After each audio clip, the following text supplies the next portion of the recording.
잘생겼다 몇 번 나오는지 제가 한번 세보도록 하겠습니다.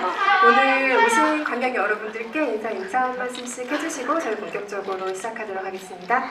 안녕하세요. 핸섬가이즈에 나오지 않는 핸섬가이 정호성입니다. 네, 안녕하세요. 핸섬가이즈에 나오는 자칭의 핸섬가이 이성민입니다. 반갑습니다. 네, 안녕하세요. 해섬가이즈를 연출한 해섬하지 않은 신인감독 남동엽입니다. 반갑습니다.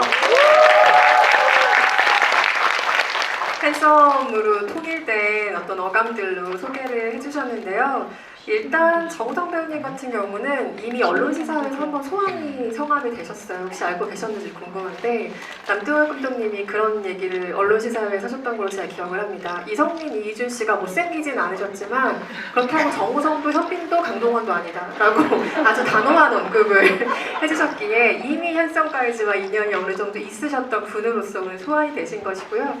보기 전에는 어떤 영화 좀 상상하셨는지 궁금해요. 그리고 보신 이후에는 또 상상과 어떻게 다른 영화였는지도 궁금하고요. 상상할 수가 없었어요. 이제 핸섬가이즈라는 이제 제목을 처음 들었을 때는 이제 저기 함께 이제 우리 저희 참모총장님이 이제 핸섬가이즈라는 얘기를 하니까 영화 좀 유쾌한 영화인가 보다 되게 그런 생각을 했었는데 시사회 하기 전에 이제 또 제작자분이 서울의 봄도 제작하신 같은 이제 제작사이기도 해서 자꾸 골 때린 영화가 나왔다라는 거예요. 그러니까 그게 무슨 말이에요? 이 영화가 골 때린대요. 보면 안 돼. 다들 골 때리더라고요. 너무 웃겨가지고 너무 웃기고 보고 난 다음에 정말 오래간만에 이렇게 다음 날에도 제필이랑 상구가 자꾸 기억이 나는 거예요. 이렇게 사랑스러운 캐릭터를 오랜만에 만날 수 있는 영화였던 것 같아요. 꿈에 나올까봐 좀 무섭기도 하고 하지만 꿈에 좀 나와줬으면 좋겠기도 하고 참 묘한 감흥을 주는 두 콤비를 이 영화를 통해서 확인을 한 것 같은데요. 이성민 배우께는 먼저 가벼운 이런 질문 한번 드려보고 싶습니다. 각본을 완독하셨을 때 어떤 기분일지가 사실 제가 배우들한테 즐겨하는 질문은 아닌데 이 영화가 너무 궁금한 게 왜냐하면 글로 봤을 때 이 영화의 첫인상이 어땠을지 도무지 상상이 안 되는 영화이기도 하더라고요. 그래서 완성된 본편을 보면 복선이 등장하고 수습하는 과정이 굉장히 꼼꼼하게 그려진 작품이라는 아기가 정말 딱딱 맞는 작품이라는 생각도 들었는데 각본의 인상도 그러했을지도 궁금하고요. 처음에 대본 받았을 때 제목 보고 좀 의아했던 기억나고요. 올 것이 왔구나라고 생각하진 않으셨습니까?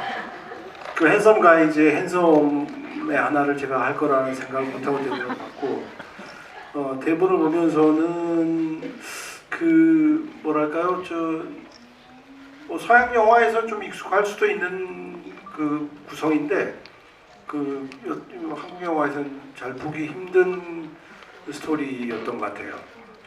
그래서 평소에 그런 영화를 즐겨 보는 편인데 그래서 되게 좀 호감을 가지고 봤고 지금 기억나는 거는 대사들이 소위 시체말로 좀 많이 짜친 대사들이 있었어요. 이거를 어떻게 해야 되지? 그런 생각을 하면서 읽었던 기억이 납니다.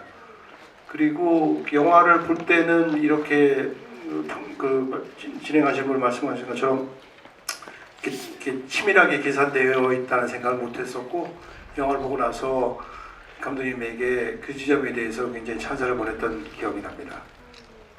편집으로 조금 더 꼼꼼하게 만들 수 있는 부분이라는 게 있겠지만 기본적으로 영화의 골조는 각본이기 때문에 각본이 엉성했으면 사실 이렇게 치밀한 코미디가 나오지 못했을 거예요. 그래서 그 점에서 일단 굉장히 반가운 작품이었고 요즘 배우들이 프로모션 때문에 조금 어쩔 수 없이 예능 출연이나 이런 것들이 많아지는 시대라서 작품 바깥에서 웃음을 기대하는 경우들이 조금 많은 시대라는 생각도 드는데요. 작품으로 웃음을 승부하는 영화라서 일단 너무너무 반가운 생각이 들었고, 호러의 그 결이 굉장히 많은 작품인데 한편으로는 좀 어렵사리 장만한 소시민의 집이 불탄다, 자기 손으로 그걸 불태운다라는 점에서 정말 진정한 호러가 아닌가라는 생각을 하기도 했고요. 남동혁 감독님이 평소 영화 취향이 궁금해지는 작품이기도 했어요. 이 영화를 보면서 저는 퀸틴 타란티노의 작품들도 생각이 났고, 주성치 같은 위대한 코미디 감독들 배우들도 생각이 났고, 제가 너무 좋아하는 영국의 배우 콤비인 사이먼 페그와 리 프로스트 콤비 영화들도 굉장히 많이 생각이 났거든요. 네, 일단 뭐 말씀하신 그런 영화들도 되게 좋아하는 영화들이고요.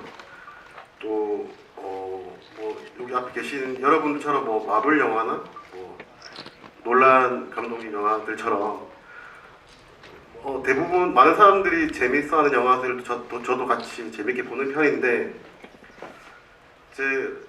제가 이제 이 영화를 만들고 나서 보니까 이게 제가 어릴 때 좋아했던 영화들이 좀 많이 알게 모르게 좀 투영이 됐던 것 같고,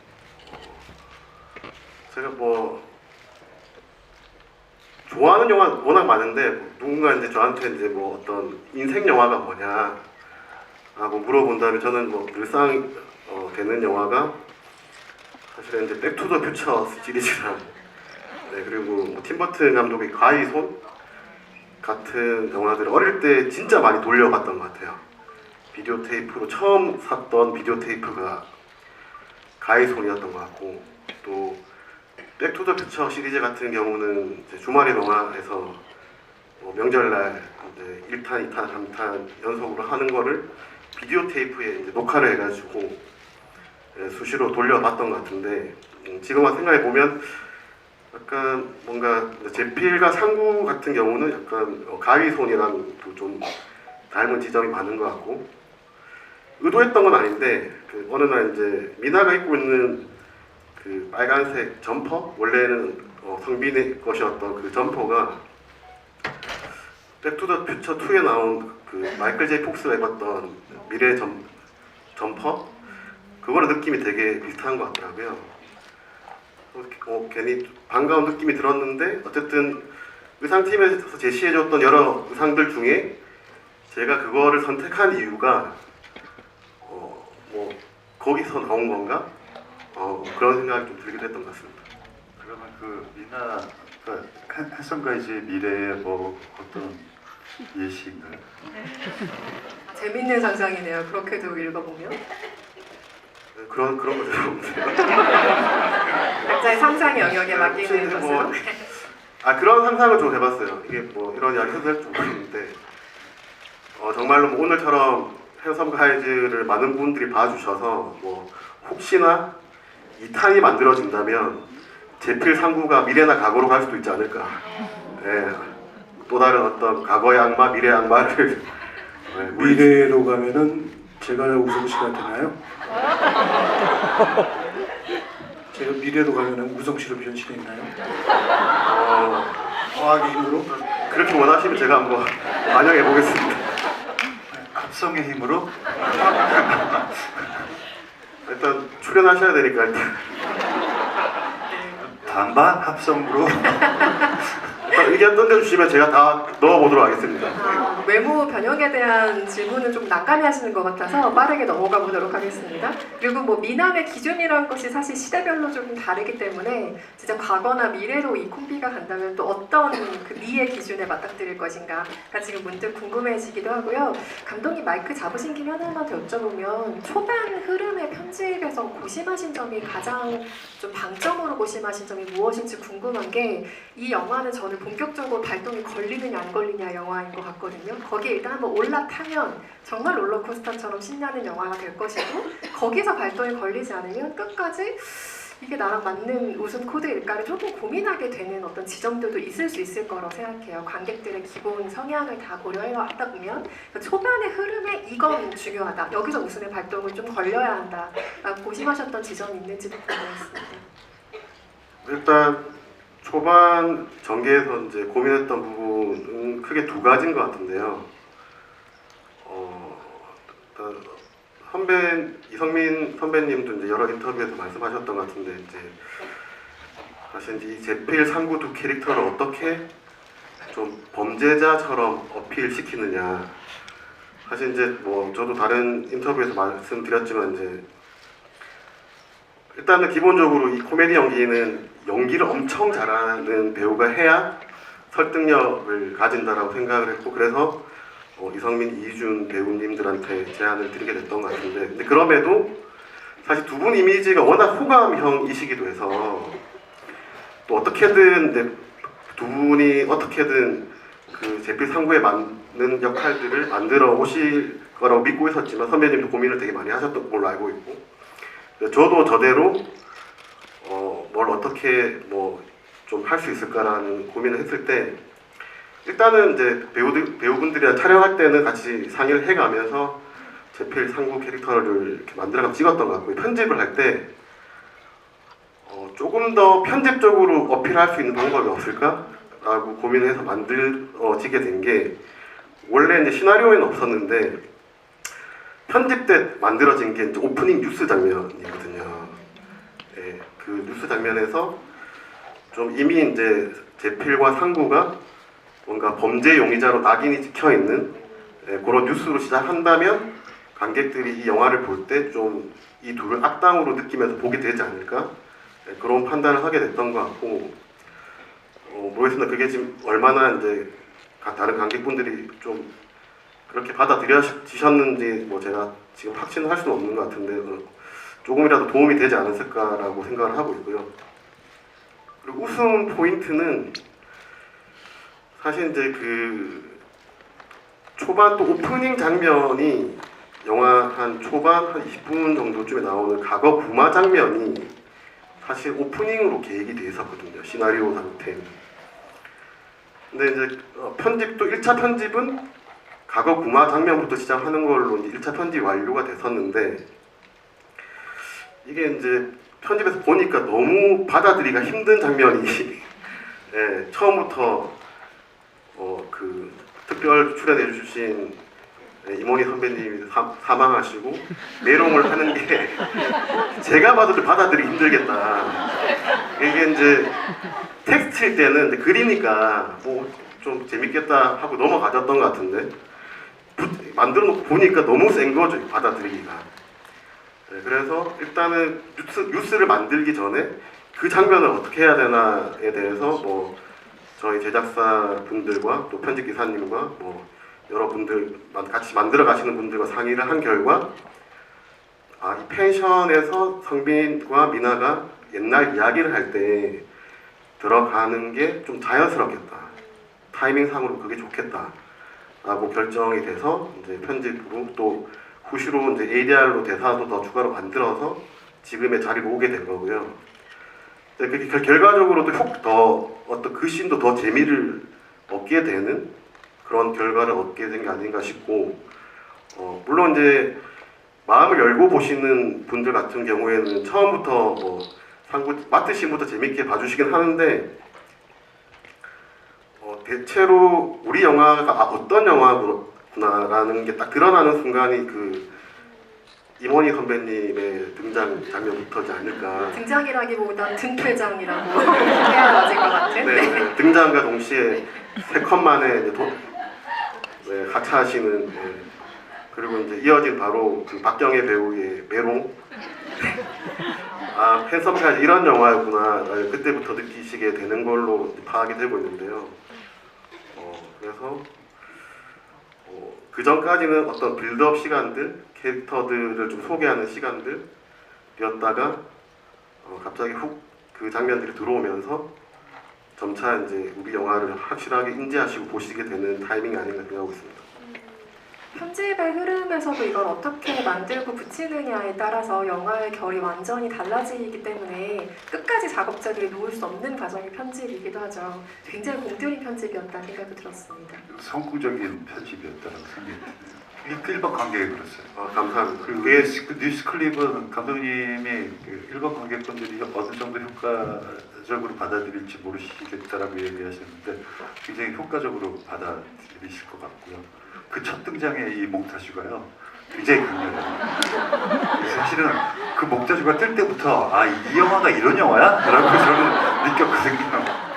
그리고 사실은 이제 뭐 모든 영화들이 이제 후반 작업을 하면서 편집 과정에서 이제 순서를 바꾸기도 하고 그러면서 그 과정 속에서 또 많은 타협이 들어가기도 해요. 근데 이 영화는 그냥 순서가 바뀌었을 뿐이지 어떤 타협도 없는 굉장히 용기 있는 영화라고 저는 느꼈거든요.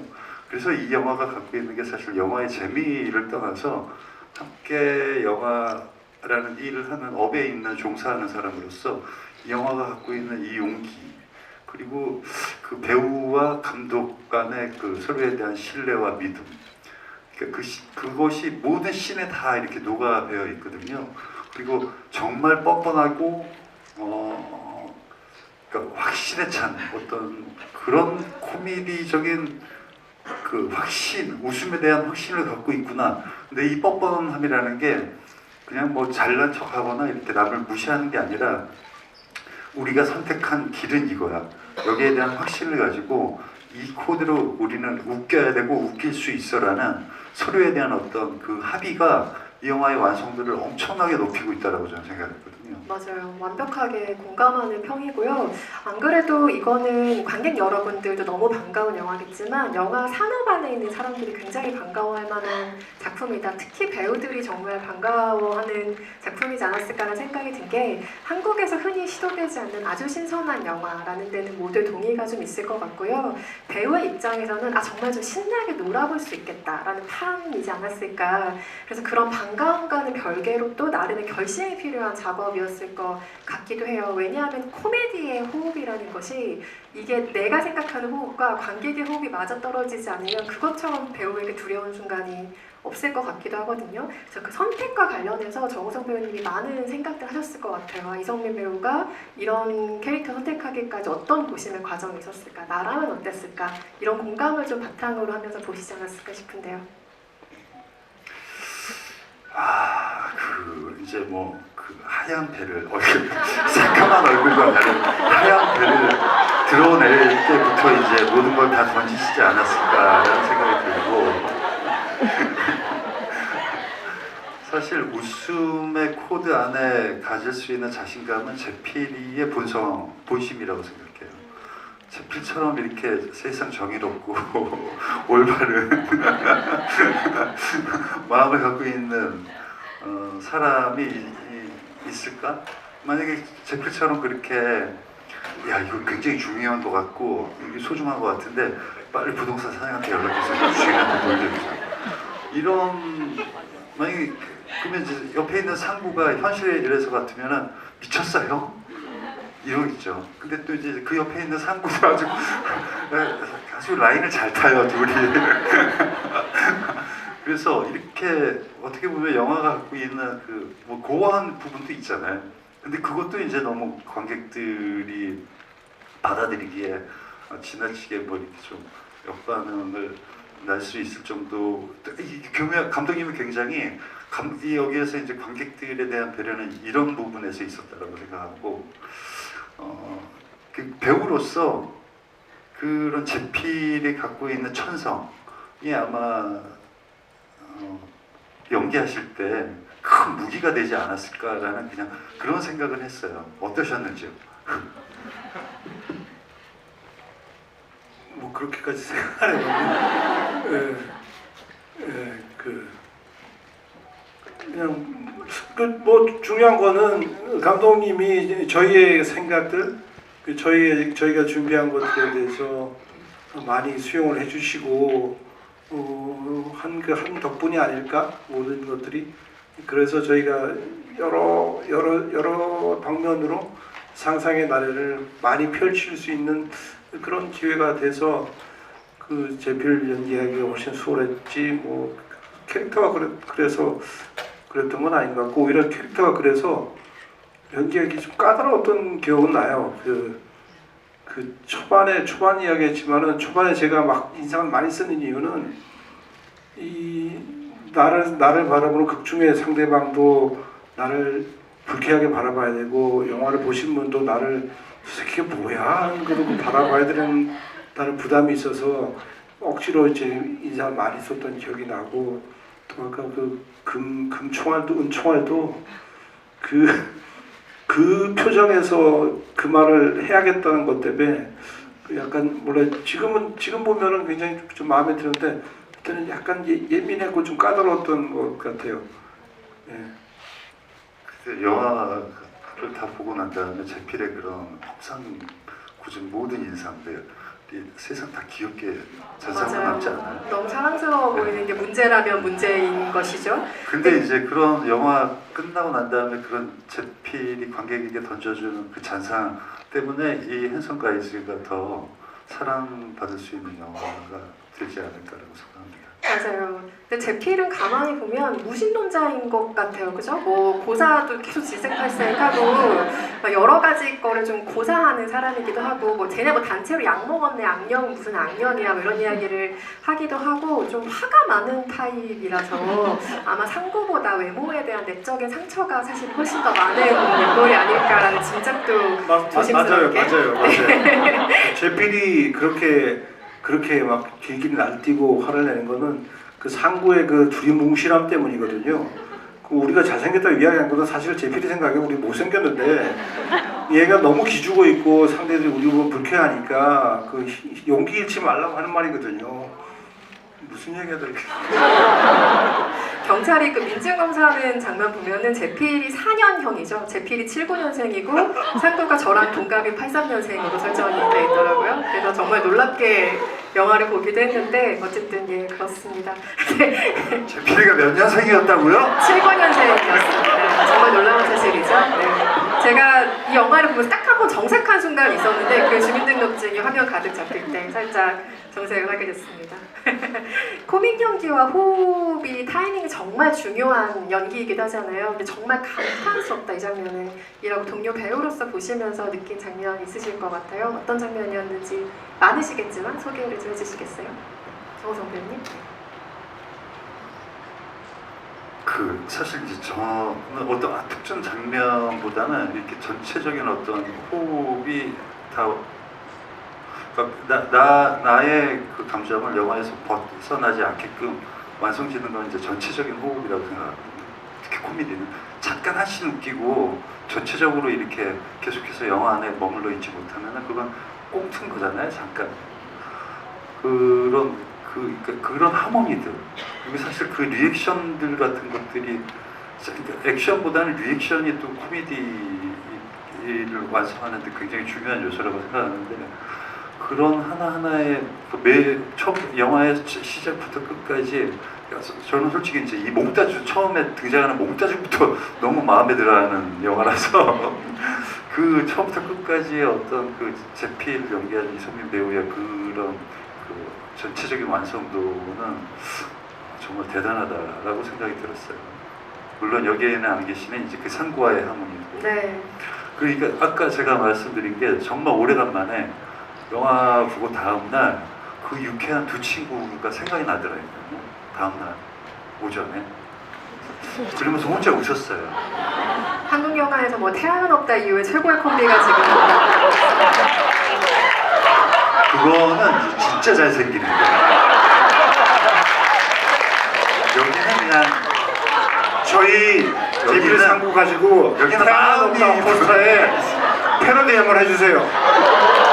태양은 없다에 한번 붙여주세요. 네, 줄 수 없습니다. 태양은 없다 한번 대적을 해보시죠. 근데 이거는 정우성 배우께 그냥 장난 반으로 드리는 질문이긴 한데 여기서 모두가 웃을 수 없을 때 혼자만 웃으셨을 것 같은 대사가 있어요. 너희 둘 더럽게 못생겼어 라는 대사가 있는데 정우성 배우로서는 평생 들을 일이 없기 때문에 그 말을 듣고 마구 아니라고 소리 지르는 그 두 배우, 두 캐릭터의 모습을 어떻게 보셨을지 특히 그 장면에 대한 감상을 조금 장난스럽게 여쭤봅니다.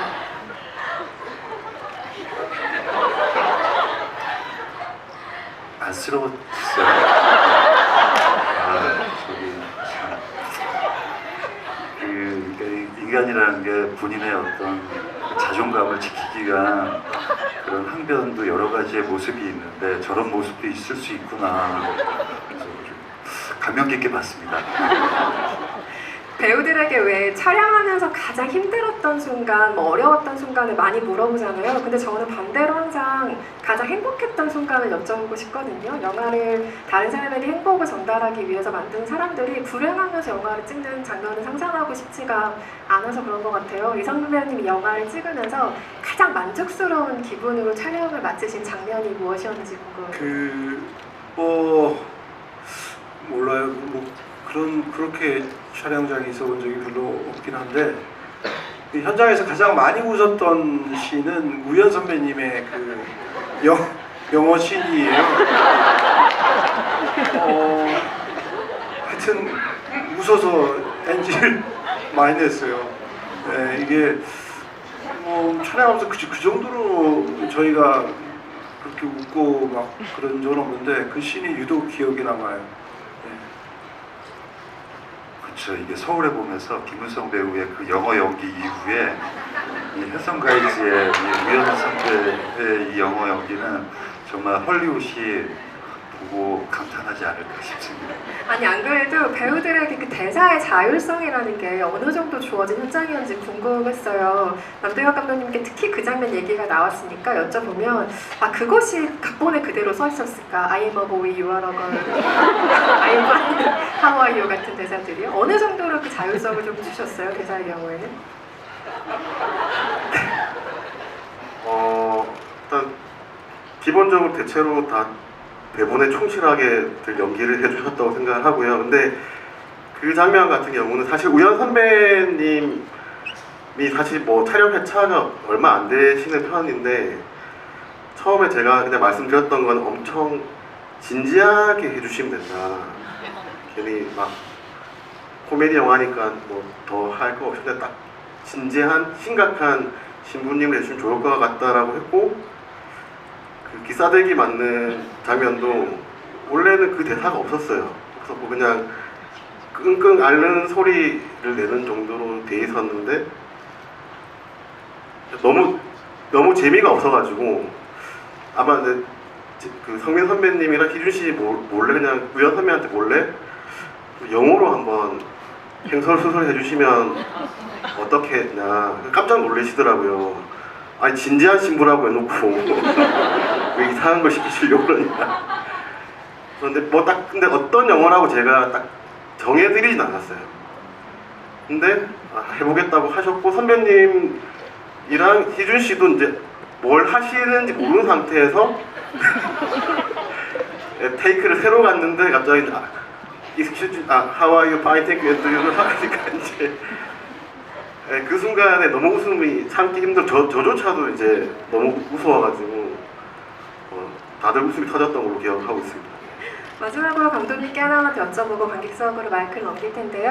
모든 감독이 현장에서 늘 확신에 찬 연출을 선보이면 좋겠지만 사실상 그건 좀 어려운 일인 것 같아요. 오히려 그때 마음을 좀 열어두고 자기의 두려움도 고백을 하고 이걸 어떻게 잘 만들어 갈 수 있을까 협업을 해가는 과정이 사실은 영화라는 과정인 것 같은데 신인 감독이라고 긴장이 더하고 뭐 기존에 경력이 많은 감독이라고 해서 덜한 것은 아니지만 그래도 신인 감독, 첫 연출자이란 부담은 항상 가장 크게 지고 있는 것이기도 하거든요. 남도혁 감독 현장에서 좀 자신이 없던 순간 혹은 내가 이대로 좀 이 영화를 완성시켜도 될까라고 고민이 됐던 순간에 혹시 배우들이 역으로 용기를 준 경우가 있다면 혹시 있는지도 궁금하고 어떤 경우인지도 궁금합니다.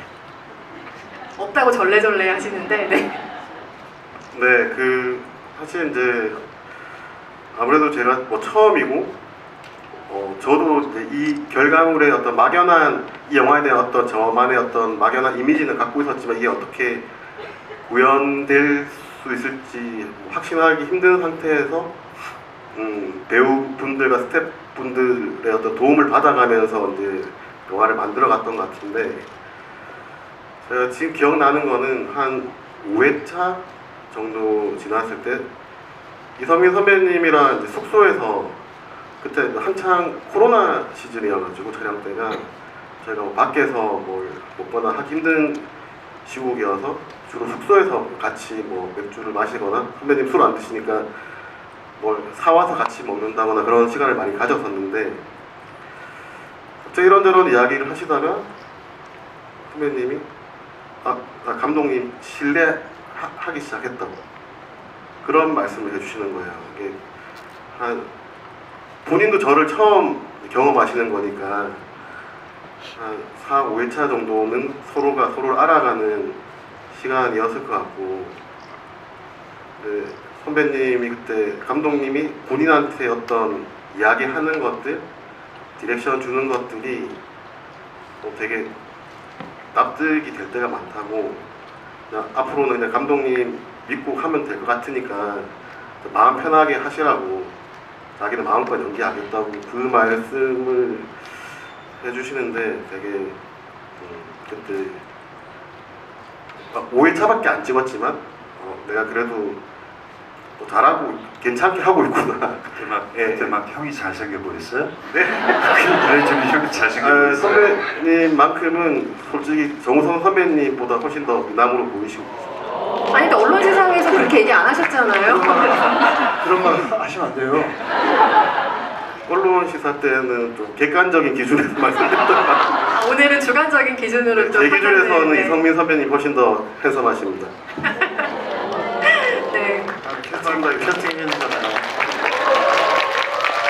근데 그 말 한마디가 이 현장에서 많은 것들을 어깨 부담을 지고 있는 감독에게 얼마나 큰 힘이 되었을지 상상이 가는 말인 것 같아요. 같이 하고 있는 동료로부터의 그런 응원만큼 사실 힘을 주는 것은 없죠. 관객석으로 마이크를 넘겨서 질문을 받을 텐데요. 감상보다는 여러분들의 질문을 받기 위해서 질문을 간단하게 부탁드리겠고요. 한 분당 하나의 질문을 받을 거고, 감상은 소셜미디어에 남겨주시면 이분들이 다 찾아보시더라고요. 그래서 감상은 소셜미디어에 부탁드리겠습니다.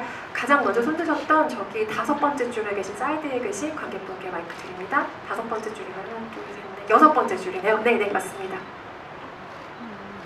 네, 마이크 전달 받으시고 질문하신 분들께는 남도현 감독님과 이성민 배우의 사인이 들어가 있는 엽서를 선물로 드립니다. 안녕하세요.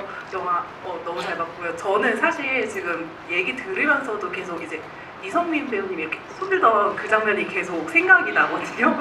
그래서 그 세 분이 이렇게 영화 보시면서 아직 뭐 계속 다음날 돼서도 계속 생각나는 장면이라던가 가장 재밌게 보셨던 그런 장면이 가장 궁금한 것 같아요. 아까 정우성 배우님이 답변해 주셨으니 두 분은 우리가 만들었지만 진짜 이 장면은 두고두고 좀 웃기다라고 생각할 만한 장면이 있을까요? 뭐 저는 뭐 10손가락 깨물어서 안 아픈 손가락이 어디 있겠어요. 근데 뭐 유독 영화 끝나고 편하게 보는 그 뉴스 인터뷰 장면에 이렇게 블러 처리되어 나올 때 특히 그 장면이 너무 재밌었고, 이거 뭐 사담 에피소드이긴 하지만 실제로는 그 제비라고 산 거 유튜브를 개설해요. 예, 그거는 편집에서 빼셨는데 그것도 아주 재밌었어요. 궁금하시죠? 아니 또 너무 이렇게 궁금증을 남기고 저희를 그렇게 해주시네요. 남도현 감독님은 본인이 가장 좋아하는, 어려우시겠지만 웃긴 한 장면을 꼽아주신다면요? 네, 저는 항상 이런 질문 받을 때 몇 번 받은 적이 있어서 항상 똑같은 말씀 드리고 있는데, 저는 이제 영화 후반부에 그 제필, 이성민 선배님 연기한 제필이 그 악마로 빙의된 성빈의 어떤 역습을 받는 순간에 그 허벅지에 어떤 위험한 꼬챙이가 딱 꽂히는 순간에 보여줬던 혓바닥 연기. 혓바닥을 내밀면서 고통스러워하시는 그 컷을 촬영할 때 우리 영화가 드디어 이제 끝을 향해 달려가는구나. 활용 점점을 찍는구나. 제가 제일 애정하는 컷입니다. 얼마나 애정하게 감독이 이런 얘기를 하는가. 혹시 그 장면이 기억에 남지 않으셨다면 N차 관람하셔도 좋겠습니다. 다음 질문도 받아볼 텐데요. 정우성 배우님이 한번 지목해 주시겠어요? 부탁드립니다. 네, 맨 앞에 계신 관객분께 마이크 드립니다. 안녕하세요. 맨 앞이어서 앉아서 질문을 좀 드리겠습니다.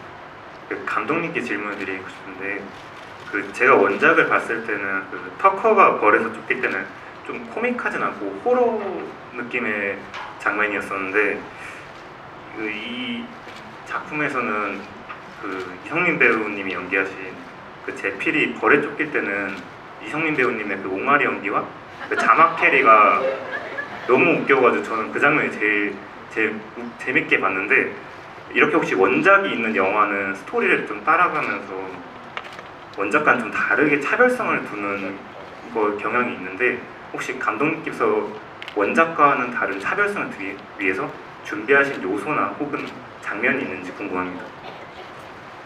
일단 그 원작 같은 경우도 원작 그 자체로 굉장히 뭐 매력 있고, 저 개인적으로도 11, 2년 전에 보고 엄청 재밌게 봤던 영화인데요. 어쨌든 이 그 원작을 우리나라 대중들한테 보여드릴 어떤 상업 영화로 만들겠다고 결심을 한 순간에 다시 봤을 때 우리나라 정서랑 좀 굉장히 상충되는 부분이 많게 느껴지더라고요. 영화적인 톤이나 여러 가지 설정들이 원작을 지금의 어떤 해석 가이드로 고치는 과정에서 제일 신경 썼던 거는 좀 우리나라의 정서에 맞게 좀 톤을 밝게 끌어올리게 하는 작업을 많이 했던 것 같고요.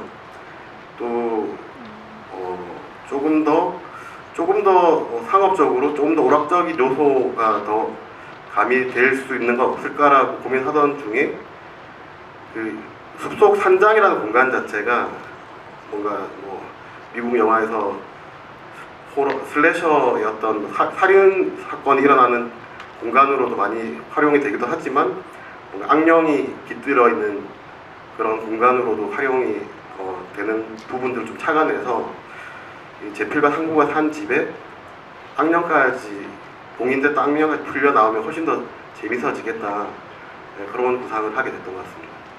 리메이크 작품들이 안전한 현지화를 모색하다가 좀 독자적인 매력을 구축하는 데는 조금 실패한 인상을 주는 아쉬운 작품들도 있는데요. 저는 이 영화 독자적인 매력을 확실히 챙긴 작품이라는 점에서 너무 반가웠고, 방금 말씀하신 지점을 비롯해서 뭐 미나는 사실은 할리우드 호러 영화의 파이널 걸이라고 우리가 부르는 캐릭터죠. 뭐 지옥으로 꺼져 이런 대사는 호러 팬들에게도 가장 익숙한 대사 중에 하나이기도 하고, 무덤에서 갑자기 염소 발이 이렇게 튀어나온다던가 이런 식의 장르적인 핵심적인 코드들을 또 많이 심어둔 영화이기도 해서 만약에 다시 보신다면 그런 장르적인 장치들 하나씩 발견하시는 재미 또한 충분한 영화일 거라는 생각 듭니다. 다음 질문도 받아보겠습니다. 이성민 배우님이 한번 지목해 주실까요?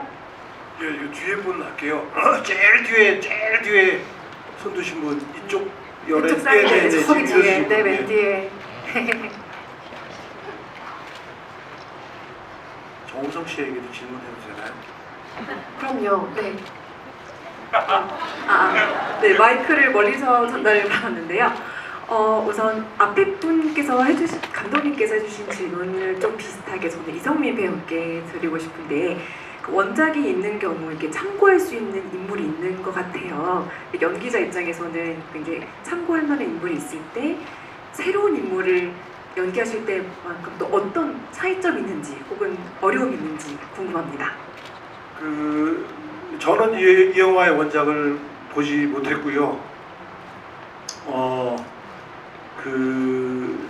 이 제필의 캐릭터는 제가 봤던 다큐멘터리의 멧돼지 사냥꾼 멧돼지 사냥꾼이 계신데, 그분을 제가 캡처해서 감독님한테 보내드리지 않았나요? 네, 그분을 좀 모티브로 했었고, 그 원작에 있는 캐릭터들은 저는 원작을 잘 보지 않는 편인데, 실제로 실존했던 인물들을 연기할 때는 그분들의 말투나 그분들의 외모를 많이 좀 참고하고, 제가 연기할 때 실존했던 인물들이 저를 통해서 조금 발현될 수 있게 좀 노력을 하는 편인 것 같습니다. 멧돼지 하니까 저 갑자기 생각났는데 정우성 배우님도 멧돼지 연기하신 줄 알았죠. 용남이라는 영화의 카메오로 등장했을 때, 그러니까 사랑이 된 멧돼지, 그렇죠? 근데 그 영화를 비롯해서 사실 최근에 카메오 역으로 많이 저희가 만났던 것 같아요. 거미집의 신감독도 그랬고, 달짝지근에서 그 김희선 배우가 연기한 나쁜 남편, 나쁜 전 남편을 연기하시기도 했고, 땅꾼이었죠, 땅꾼. 그렇죠. 뱀에 칵 물려서. 네. 모든 배우가 이미 이 영화에서 너무 근사하게 제 몫을 해서 측정하시긴 조금 쉽지 않으시겠지만, 그래도 상상으로라도 내가 이 영화의 카메오 역할을 받았으면 이 역할은 정말 잘 해낼 수 있을 것 같다 라고 생각하시는 카메오 제안을 받았으면요, 혹은 뭐 주연이라도 아, 주연이요? 네 모든 역할을 통틀어서 봉구요? 부동산 주인 괜찮아요. 카메오로 제안받았다 그러면 그 박지현 배우가 했던 소장? 네. 박지수 네, 소장이요? 네, 소장. 네. 지금껏 없었던 잘생긴 좀비. 네. 너무 마음이 아파서 어떻게 보죠? 그 캐릭터를. 아무튼 네 자신 있으시다고 하니 또 색다른 모습을 보여주신 것을 기대해 그냥 봅니다. 자신보다는 재밌을 것 같은 느낌. 네 그렇게 마음이 동하는 게 사실 시작이죠. 네. 아까 제 질문하신 분에 답변을 까먹었는데 네.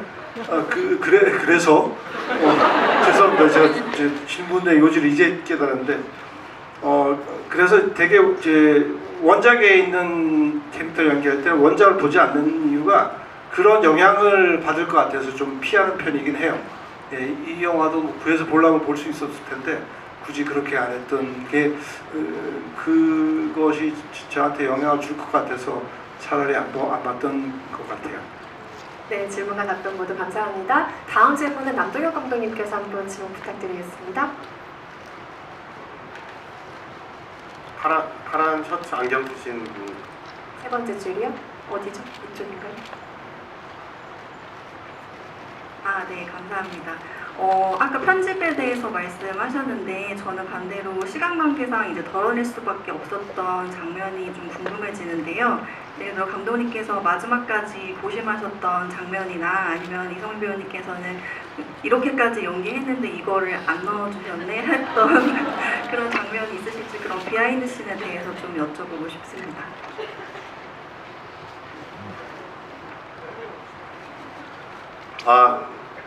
저한테 하나, 선배님한테 하나 하신 거죠.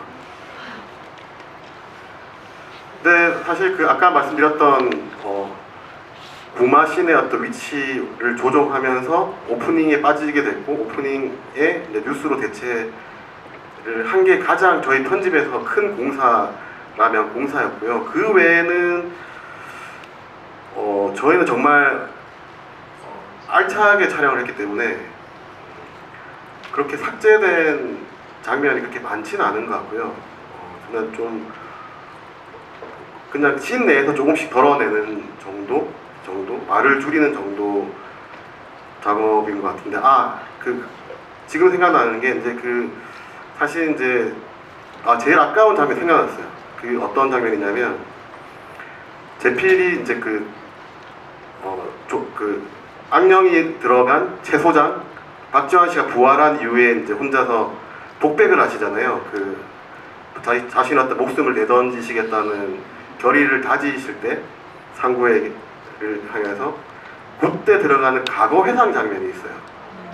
네, 그 순간에 이제 집 매물이 처음 인터넷에 뜬 거를 보고 둘이 너무 행복해서 얼싸 껴안고 이제 하하하하 네, 이렇게 너무 마음이 아파요. 네, 목공소 한 마당 한가운데에서 너무 행복해하는 그 장면을 회상하면서 막 과거를 회상하면서 극중 제필이 막 울면서 그 대사를 하시는 걸로 설계가 됐었는데 이게 다 넣어보니까 너무 호흡이 길어지고 좀 과해지는 것 같아서 아쉽지만 저희가 이제 200만이 넘으면 공개하는 걸로 하겠습니다. 기대를 해봐주셨군요. 도와주십시오. 저는 뭐 아시는 것 없고요. 미련 없고요. 오늘 알뜰하게 다 써주셨고 유튜브 장면은 좀 그 역시 네 재밌었거든요. 찍을 때. 추후에 공개된 어떤 날을 한번 기다려 볼게요. 이쪽에 마이크를 한 번도 안 드렸죠. 이쪽 사이드에 계신 관객분들께 마이크 드릴게요. 저쪽 뒤에서 이렇게 손을 들고 계신 관객분, 네 지금 뒤돌아보신 관객분 마이크 전달 부탁드립니다. 네.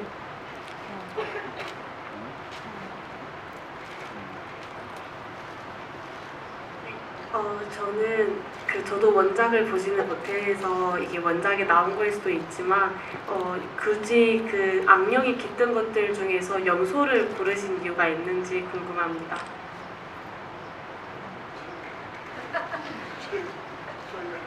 네.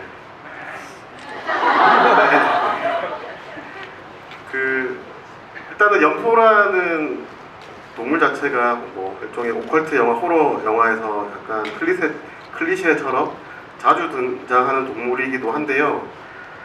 좀 그런 클리셰를 뭐 처음에는 피해볼까라는 생각이 우리나라 뭐 야생에서 자주 발견되는 뭐 고라니라든지 토끼라든지 뭐 곰이라든 다양한 동물들을 좀 떠올려 보기도 했는데 좀 영화 자체가 굉장히 좀 특색 있고 뭐 좀 일반적인 영화랑 다른 결의 영화이기 때문에 그런 어떤 작은 요소들까지 너무 특이한 걸로 가버리면 오히려 영화가 더 너무 나가게 될 것 같다라는 생각이 들어서 조금 클리셰더라도 우리 영화에서 좀 잘 활용하면 충분히 괜찮을 수 있지 않을까라는 생각에 호러 영화에서 자주, 오컬트 영화에 자주 사용되는 어떤 익숙한 염소라는 동물을 정해서 사용하게 된 것 같습니다.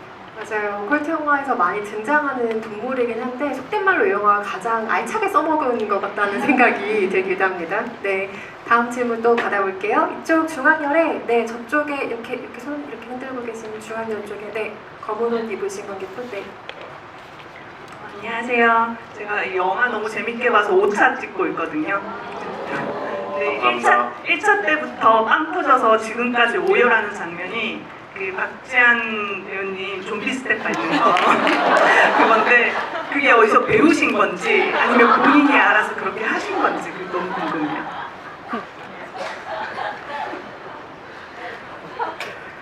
네, 사실 뭐 저도 이 영화를 배우님들과 준비를 하면서 뭐 많은 어느 정도 노력을 했겠지만 사실 얻어 걸린 부분들도 굉장히 많다고 생각하는데 배우분들 덕분에 그 중에 하나가 이제 박지환 씨의 소위 요즘 좀비 댄스 그리고 상구의 어떤 설거지 댄스 네, 그 두 장면 같은 경우에 사실은 지문 한 줄로 돼 있었던 것 같아요. 상구가 미나를 향해 춤을 춘다. 그리고 최 소장 같은 경우는 최 소장이 눈을 뜨고 벌떡 일어나서 삐그덕 다가온다 로 돼 있었던 것 같고 사실 어떤 그 장면을 위한 특별한 동작을 준비시키지도 않았던 것 같고 배우분들이 배우분들한테 삘에 맡기려고 했던 것 같은데 일단은 제가 되게 북받았다고 생각드는 게 배우분들이 일단은 사실은 이 시나리오 자체가 본인들이 애정이 있어야 출연을 할 수 있는 시나리오라고 생각. 더욱더 좀 다른 영화들이 다 다르니까 본인들이 한 두세 가지 버전을 직접 다 준비를 해오셨던 것 같아요.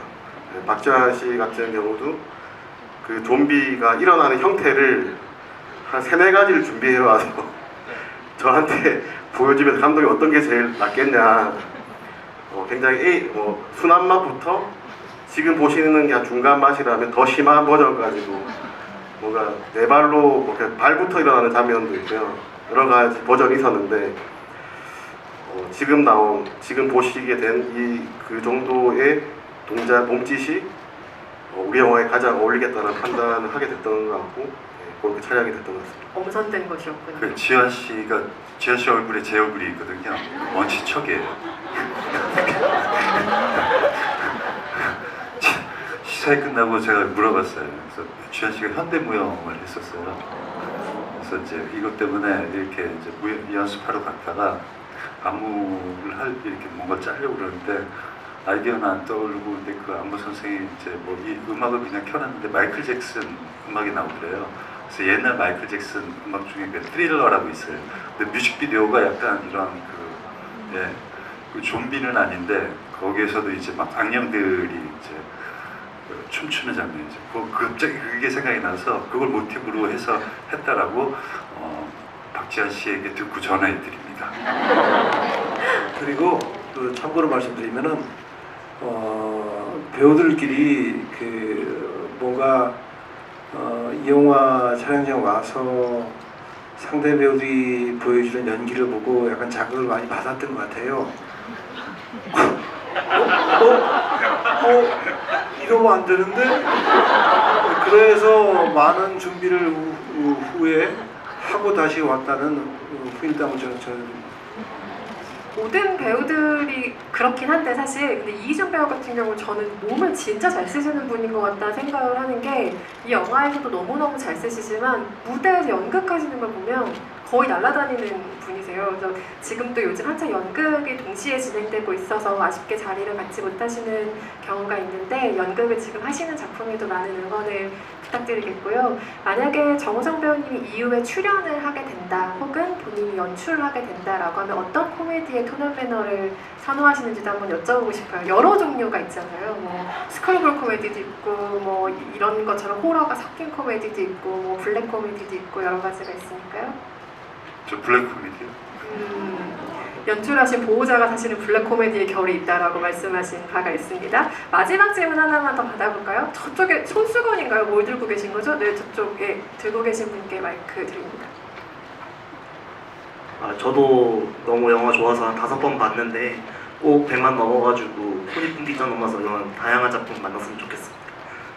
그리고 처음에 그 촬영 번호 나올 때 89마 6666으로 시작하는데 그 8이 그 피를 의미하는 거고 그 9가 갑자기 이름이 생각이 나서 그렇게 의미하는 건지 가볍게 하나만 질문드리고 yes or no만 좀 답해 주시면 좋겠고 그 다음에 제필이 너무 당하기만 하는 것 같은데 혹시 일부러 좀 그렇게 이성민 배우님 맷집이 좋으셔서 그렇게 설정하신 건지 궁금합니다. 영화 너무 재밌게 잘 봤습니다. 네, 일단 그 빠르게 번호판에 대해서 설명해 드리면 팔은 사실 특별한 의미는 없고 팔은 아마 화물 트럭에 팔이 들어가는 경우가 많다고 해서 팔로 됐고 구마는 생각하신 그 구마가 맞아요. 구마 666 사실은 666은 어떤 소위 악마의 어떤 상징 같은 번호고 그 악마를 구마하는 어떤 그런 사람들이 탄 트럭인데 사실은 그냥 얼핏 봤을 때는 666이 메인에 부각돼서 보이기 때문에 왠지 그냥 악마들이 타고 있는 듯한 느낌이지만 사실은 그 악마를 구마를 하게 되는 존재들이라는 의미가 숨어 있었던 건 사실입니다. 그리고 이성민 배우님 맷집이 특별히 좋으셔서 자꾸 당하는 것이냐라는 질문도 해주셨죠? 애초에 시나리오에 그렇게 그렇게 다 돼 있었고요. 선배님이 뭐 그런 본인이 뭐 벌에 쏘이고 물에 빠지고 하시는 거를 알고 출연하셨기 때문에 합의된 것이다. 네네 제가 일부러 그렇게 힘들게 해드리진 않았던 것 같고 아까 이제 기자님이 말씀하셨을 때 희준 씨가 몸을 잘 쓰신다고 하셨는데 실제로 희준 씨도 엄청 몸을 잘 쓰시지만 제가 저희 현장에서 느꼈을 때는 이성민 선배님이 훨씬 더 유연하시고 훨씬 더 날렵하시다고 생각합니다.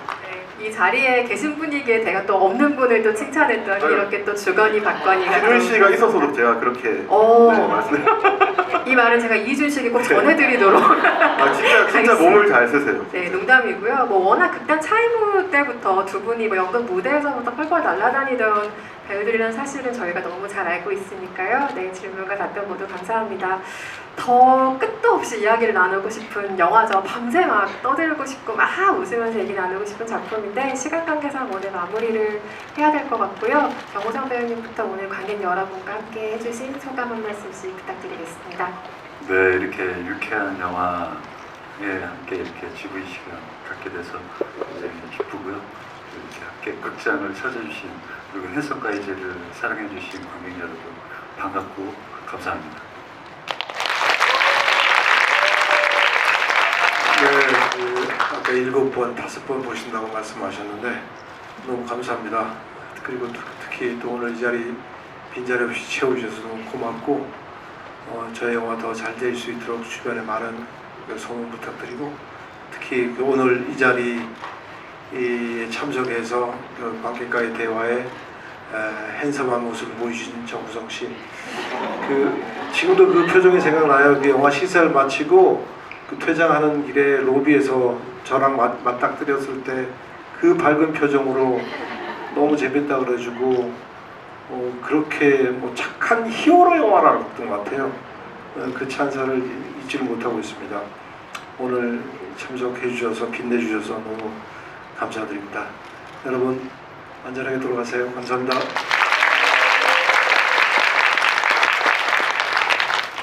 네. 저는 어쨌든 신인 감독이다 보니까 이런 모든 상황들이 처음이라서 좀 어색하기도 하고 또 너무 좀 감격스럽기도 한데요. 오늘 되게 궂은 날씨인데도 이렇게 극장을 가득 채워주셔서 저희 영화도 봐주시고 또 저희 이야기를 들려주셔서 정말 감사드리고요. 다들 느끼시겠지만 좀 특별한 영화고 특별한 영화인 만큼 저희 배우님들 뿐만 아니라 저조차도 좀 남다른 책임감을 가지고 찍었던 영화라고 생각이 되는데 그만큼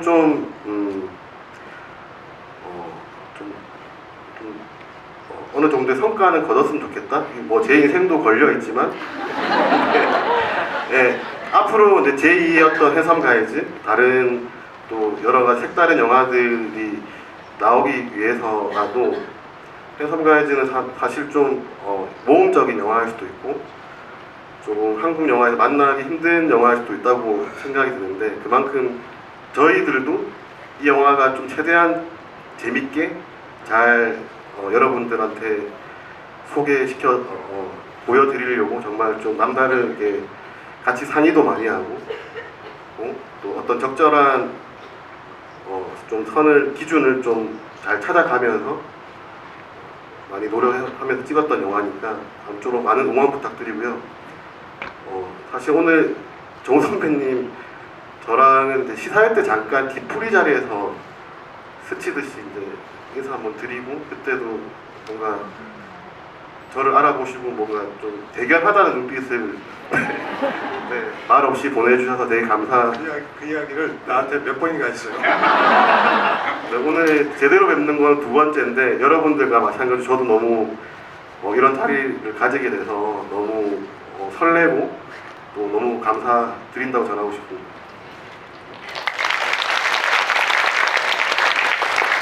한국영화 정말 점점 좋고 훌륭한 작품들 많이 나오고 있잖아요. 한국영화 좋은 다양성은 사실 이런 모험적인 시도로부터 시작이 됩니다. 그래서 관객 여러분 이런 새로운 시도가 등장했을 때 열띤 성원으로 응답해 주시면 가뜩이나 몸이 부서져라 한잔을 이런 한국영화 모든 만드는 사람들은 더 열심히 영화를 만들 겁니다. 오늘 함께 해주셔서 너무 감사드리고요. 세 분의 핸섬 가이즈에게 큰 박수 부탁드립니다.